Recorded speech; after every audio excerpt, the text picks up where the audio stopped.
22 Наурыз қандай мейрам оқушылар? 22 Наурыз күн ентінің жеңелетін күн. Жақсы, мынау топтан? Наурыз ұлыстың ұлы күні. Дұрыс айтамыз. 22 Наурыз. Наурыз мерекесі әлемнің ең көне мерекелерінің бірі. Наурыз сөзі парсы тілінен аударғанда жаңа күн деген мағынаны білдіреді. Наурыз жылдың бірінші күні, жыл басы, көктемнің алғашқы айы. Ұлыстың ұлы күні адамдар бір-біріне деген реніштерін ұмытып, өзіне де, өзгеге де жақсылық тілеген. Дастархан басында жастар үлкендердің батасын алған. Бата үлкендердің өзінен кіші жастарға берілетін ықыласты тілегі.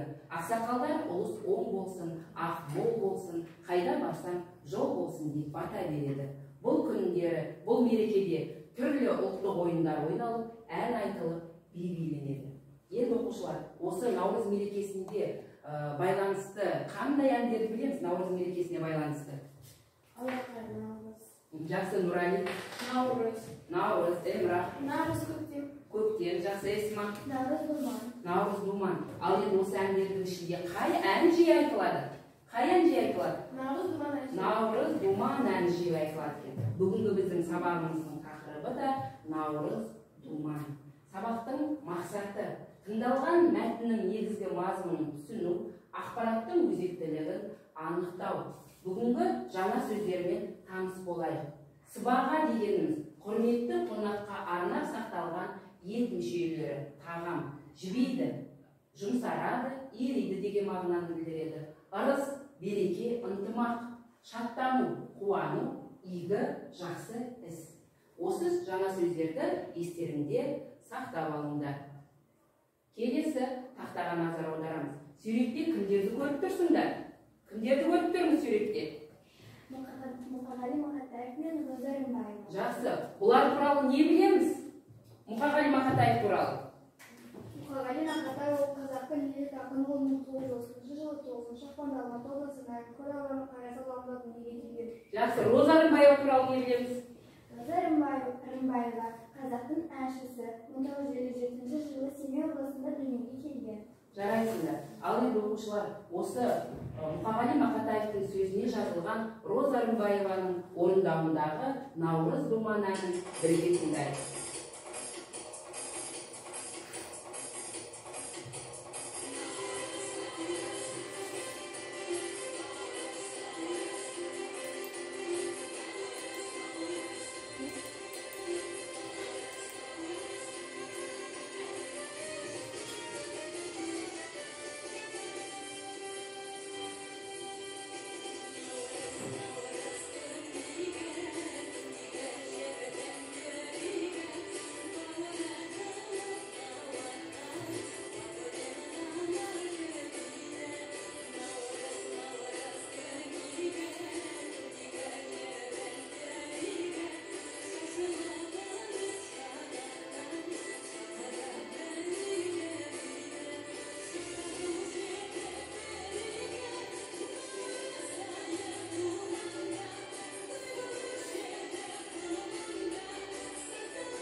Наурыз айы туғанда, той болушы еді думанда, сапарға кеткен ұлдарға сақталушы еді сыбаға.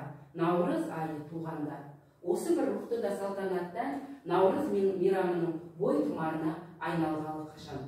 Осы әнмен бірге қазақтың жүрегі соғып тұрғандай. Бұл әннің бағы Мұқағали Мақатаевтай ақиық ақынның кестелі сөзіне, Талғат Сарыбаевтай сазгердің сырлы сөзі үндесіп, Роза Рымбаевадай талантты әншінің орындауы осы міне күшті ода Наурыз думанға қаламат тағдыр сыйлады.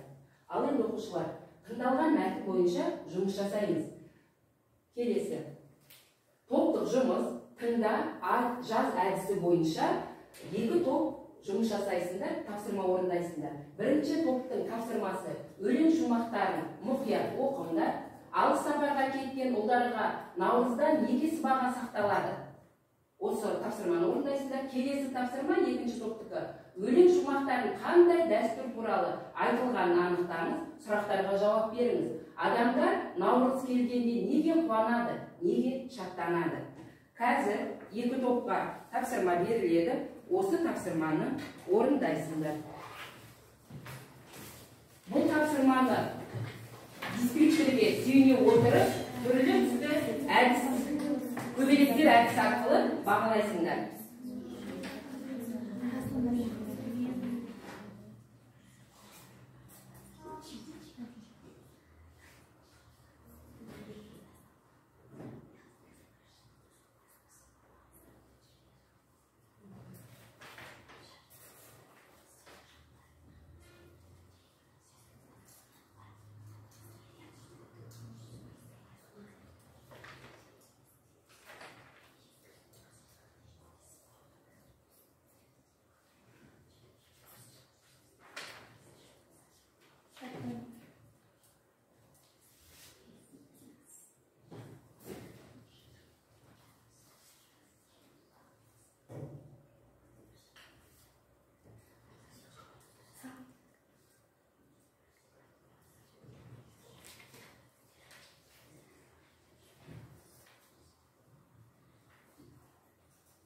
Болдық па?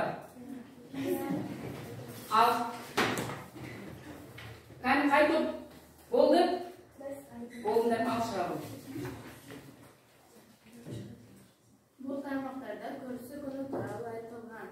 Наурыз мейрамына бастау деп айтуға болады. Ертеректе қыста халық бір-бірінің көрісе алмаған.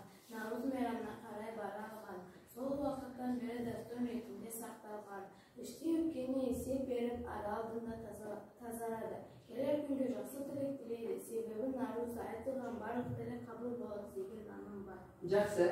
Келесі топтан кім шығады? Милана шығасың ба? Шығады.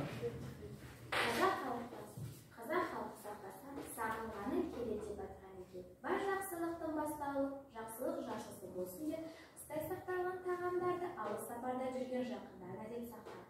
Және оларды Наурыз айында жақындарымен бірге бөліскен. Жақсы. Ал енді оқушылар, түрлі түсті көбелектер әдісі арқылы топ бір-бірімізді бағалаймыз. Әр топ бір-бірін бағалайды. Мынау топ бағалайды кәнекей. Мынау топты Милана тобы бағалайды. Кәнекей, барлығыңыз көтерді. Милана, неліктен онда баға қойдың?